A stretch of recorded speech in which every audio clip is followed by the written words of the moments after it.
Hi viewers, Binas kitchen ক্রিয়েশনসে আপনাদের স্বাগতম। আজ রান্না করব আলু পটল দিয়ে দুর্দান্ত স্বাদের চিতল মাছের ঝোল। আর এই সময় খুব একটা চিতল মাছ দেখা যায় না। চলুন চিতল মাছ রান্না করতে কি কি উপকরণ লাগবে একবার দেখে নিই। প্রথমেই লাগবে চিতল মাছ।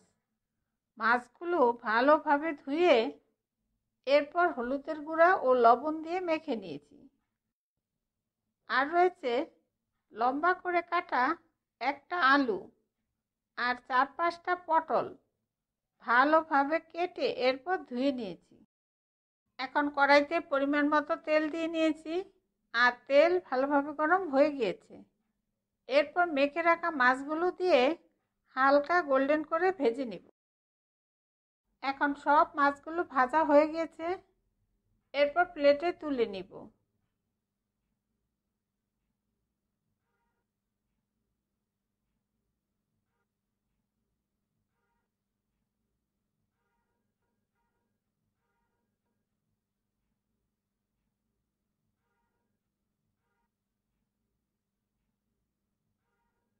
আর ফোড়নের জন্য দিব 3 টুকরা দারচিনি, 3টে এলাচি আর আধা চা চামচ পরিমাণ জিরা দিয়ে 1 মিনিট অপেক্ষা করব ফোড়ন হওয়া পর্যন্ত। এরপর দিব আধা কাপ পরিমাণ পেঁয়াজ কুচি দিয়ে পেঁয়াজগুলো হালকা গোল্ডেন ভাজা হওয়া পর্যন্ত অপেক্ষা করব। এখন দেখুন পেঁয়াজগুলো হালকা গোল্ডেন করে ভাজা হয়ে গিয়েছে। এরপর দিব 1 চা চামচ আদা রসুন বাটা, আধা চা চামচ মরিচ বাটা।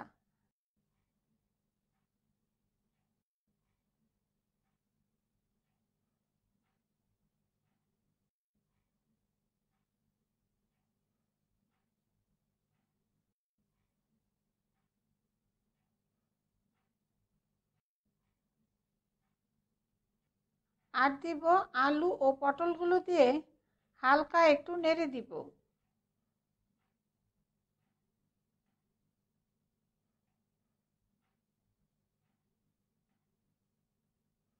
এরপর দিব একটা টমেটো আর 1 চা চামচ পরিমাণ জিরা ধনিয়ার গুঁড়া, আধা চা চামচ হলুদের গুঁড়া, স্বাদ মতো লবণ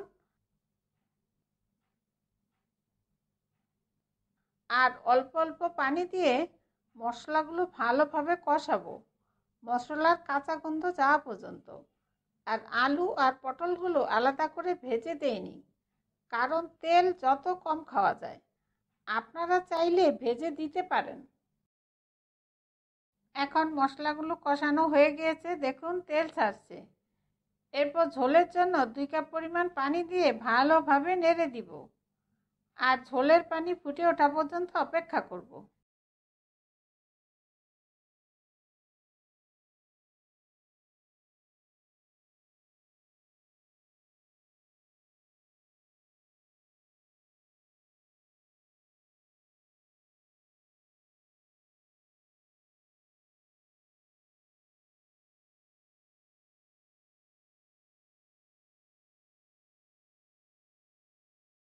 এখন ঝোলের পানি ফুটে উঠেছে, এরপর ভেজে রাখা মাছগুলো দিয়ে দিব আর আলু পটলগুলো সিদ্ধ হওয়া পর্যন্ত অপেক্ষা করব।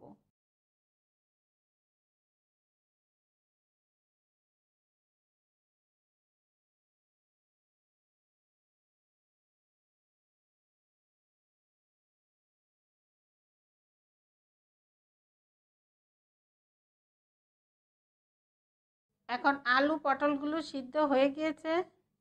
এরপর নামানোর আগে 3-4টা কাঁচামরিচ দিয়ে চুলার আঁচ কমিয়ে আরও 5 মিনিট অপেক্ষা করব, ঝোলের উপরে তেল উঠে আসা পর্যন্ত।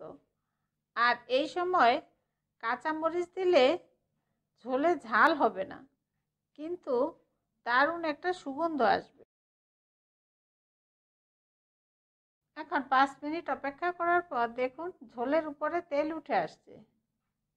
আর এই সময় চাইলে একটু ধনিয়া পাতা দেওয়া যায়, কিন্তু বর্ষার সময় সবসময় ধনিয়া পাতা ঘরে থাকে না, তাই আমি দেইনি। এরপর পরিবেশন করব। তৈরি হয়ে গেল দারুণ স্বাদের চিতল মাছের ঝোল। এইভাবে বাড়িতে অবশ্যই রান্না করে খেয়ে দেখবেন। আপনাদের সুবিধার্থে সব উপকরণ ও তার পরিমাণ আমি ডিসক্রিপশনে দিয়ে দিব।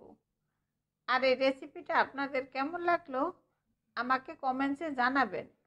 আর ভালো লাগলে অবশ্যই একটা লাইক দিবেন। আর নতুন বন্ধু হলে সাবস্ক্রাইব করার জন্য অনুরোধ রইল। আমার ভিডিওগুলো দেখার জন্য আপনাদের সবাইকে অনেক অনেক ধন্যবাদ।